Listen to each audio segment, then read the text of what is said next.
दोस्तों कल जो गाना आ रहा है उसका टीजर आप लोगों ने देख लिया होगा। नहीं देखा है तो देख लीजिएगा। टीजर देखकर पता चलता है कि इसका वीडियो बड़ी धांसू होने वाला है। बर्फ सॉन्ग याद है, उसी टाइप का इस गाना का वीडियो देखने को मिल रहा है और गाना के प्रति एक्साइटमेंट बहुत ज़्यादा है। अब आपको बता नहीं सकते हैं हम कि गाना रिलीज होने के बाद क्या होगा। कल कम से कम तो 5 मिलियन व्यूज हमको लगता है कि जाएगा ही 24 घंटा में। और वीडियो देखिएगा तो लकी विश्वकर्मा जी ने इस गाने के वीडियो को बहुत ही बेहतरीन तरीके से डायरेक्ट किया है। टीजर आप लोग जाकर देख लीजिएगा। वेब म्यूजिक के इंस्टाग्राम पे डाल दिया गया है। खेसारी लाल यादव भी इसको शेयर कर देंगे।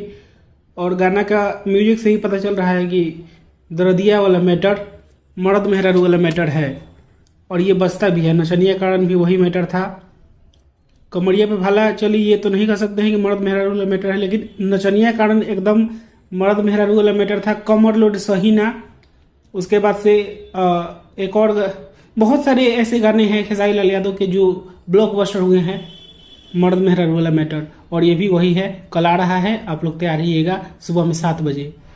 तो बस इस वीडियो में इतना ही। मैं मिलूंगा आप लोगों से नए वीडियो में, तब तक के लिए जय हिंद, जय भोजपुरी।